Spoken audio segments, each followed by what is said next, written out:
Thanks and welcome to my channel.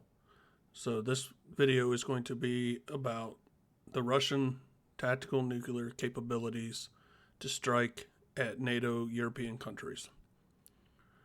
When I say tactical, that's a kind of a catch-all term and I'm not a big fan of it. What they mean is theater level weapons. It gives the implication that these are going to be lower yield, but that's not necessarily the case. Tactical weapons can range in yield size from low yield to maybe even a fraction of the size that we dropped on Hiroshima and Nagasaki to many times that size. So it covers a wide avenue. But what it really means is weapons that are deployed more as battlefield versus strategic. So we're going to look at this. I've eliminated, to make it kind of easier, all the Russian strategic weapons. By that, I mean ICBMs, both mobile and silo launched, strategic bombers, including the two 95s and the two 160s, sub-launch ballistic missiles, including the Oscars 3 and 4, and the Borawi, I don't know if I'm saying that right, to be honest with you, the Bravo, Oscar, Romeo, Echo, India. I have kept the cruise launch subs, sub-launch cruise missiles. I have kept tactical fighters, strike fighters with nuclear bombs. I have kept surface naval ships with nuclear-tipped cruise missiles. And so I have kept mobile theater levels. The SSC-8s.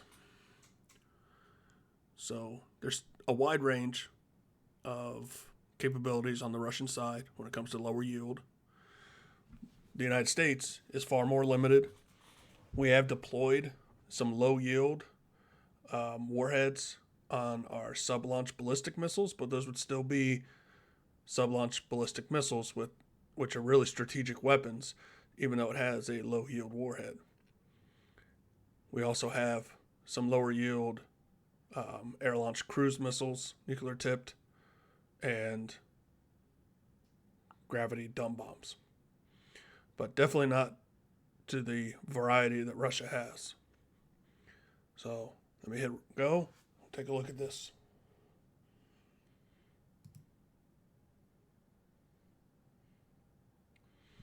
They're going to be targeting multiple countries, including some of our more recent NATO partners: Sweden, Finland, Denmark, the UK, Germany, France, Poland, Lithuania, Latvia, Estonia, Ukraine, which is not a NATO country, clearly, Italy, Turkey.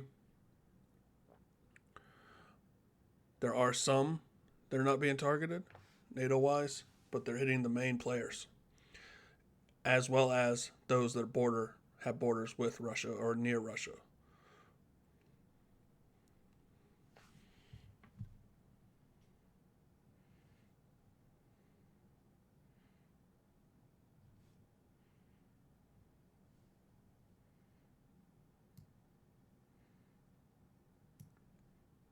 Let's juice this up a little bit.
I've stated some of my rambling rant videos. If you haven't seen them, I got some big news coming here in the very near future.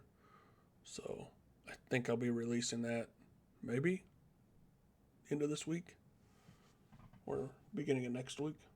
So, all right.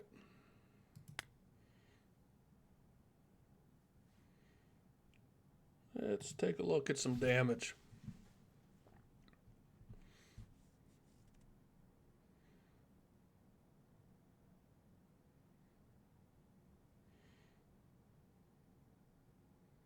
$19.2 million for United Kingdom, $18.2 million for Turkey, $17.5 million for Germany, $12 million for France.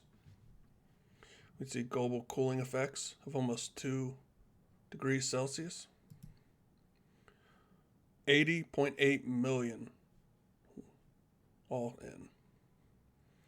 So we see Belgium. Now, if you have the nuclear war simulator, this just started, and this is really causing me some issues, so I got to figure this out. But if you scroll on any of this stuff, it just goes straight to the bottom. Don't know what's going on with that. So it's going to limit some of the stuff. We do see 5 million in Ukraine. Some effect even into Syria. Fallout. So there's where you see some of this going into Syria with the fallout causing casualties there. You have Crete.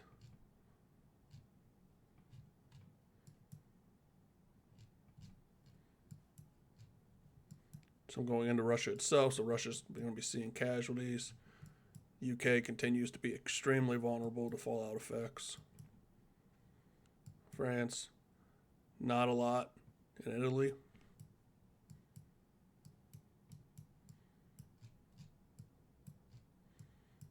Certainly quite a bit of devastation across the European continent.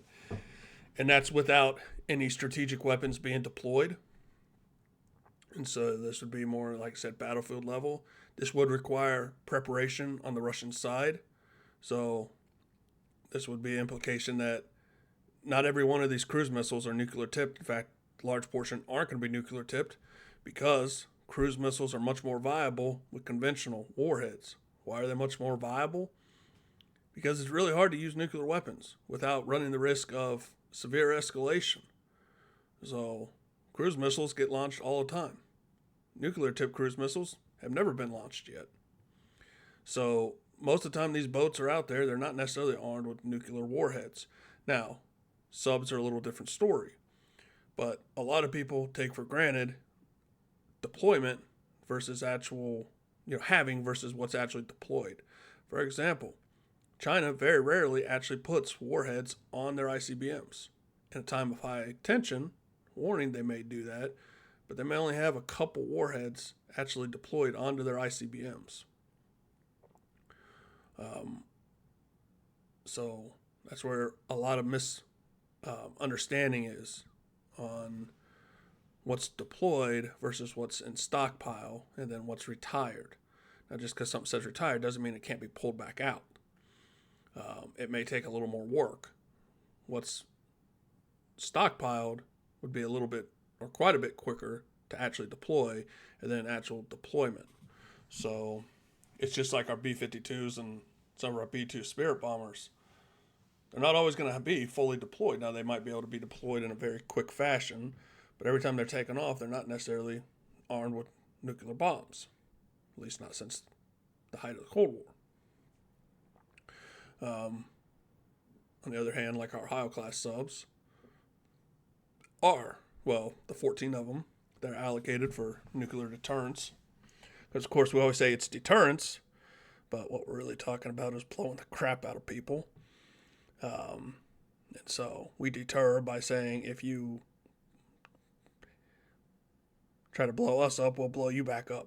But, yeah, deterrence sounds a lot better than nuclear brinkmanship or mutually assured destruction or whatever you want to call it.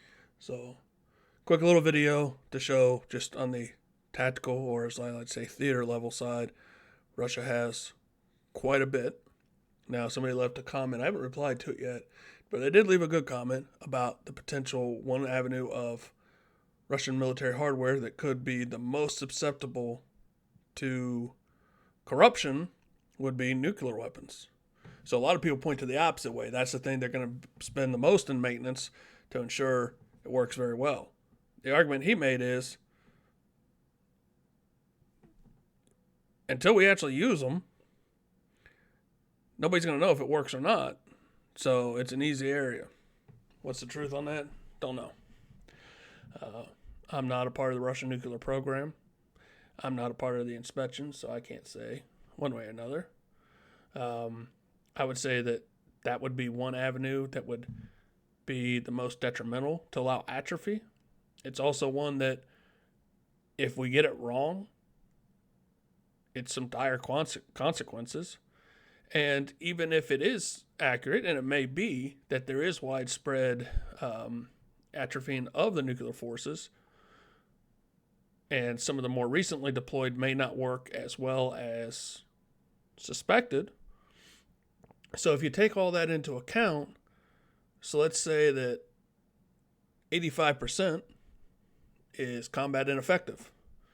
So 85%, and let's say they're strategic level weapons that can hit the United States. Let's say 1,000. That's still 150 warheads hitting the United States. 150 warheads at various yield sizes, including some that may be high altitude launched, causing EMP strikes, which would fry a lot of network, hardware and power lines and communication lines.